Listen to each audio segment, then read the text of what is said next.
la sphère de l'excellence. La sphère de l'excellence, c'est la roue de la vie. Et dans la roue de la vie, il faut la balancer. Comme on balance et on équilibre les roues de notre véhicule.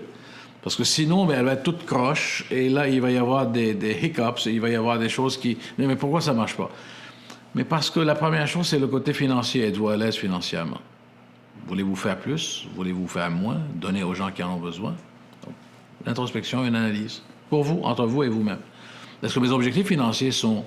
je m'en vais dans la bonne direction ou pas? Et dans la roue de la vie, donc, il y a une évaluation. Je l'ai sur le site web, d'ailleurs. Le deuxième cas, c'est est-ce que je m'entoure des bonnes personnes?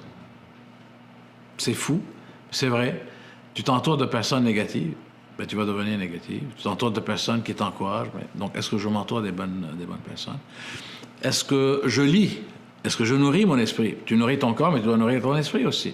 Donc, tout ça, ça fait partie de l'équilibre de vie. Est-ce que tu as du temps pour toi? Pour faire ce que tu as envie de faire, que ce soit de la peinture, que ce soit de la lecture, que ce soit dormir, que ce soit de passer du temps avec les gens que tu aimes. Mais ça prend ceci. Est-ce que je me nourris bien? Est-ce que je gère mes humeurs? Est-ce que j'ai atteint une maturité émotionnelle? Est-ce que je suis bien émotionnellement avec les gens que j'aime? Est-ce que ça va bien, mes relations?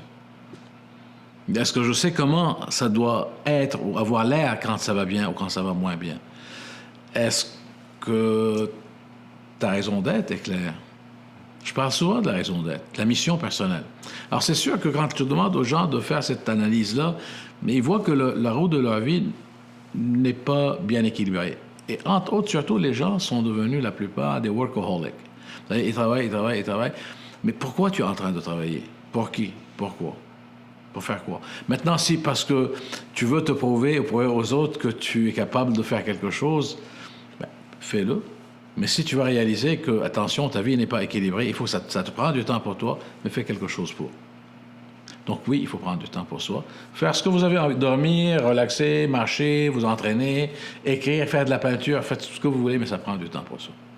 Et c'est sacré pour moi. Parce que je parle à beaucoup de gens, c'est un privilège, mais j'ai besoin de ma bulle. Quand je faisais du présentiel avant le confinement, ben, je parle à 9 à 10 000 personnes en moyenne par an, mais j'ai besoin, à un moment donné, de me retrouver seul, mais vraiment seul, parce que c'est là où je me nourris, je me remplis, je me recharge les batteries. Oui, ça prend ça.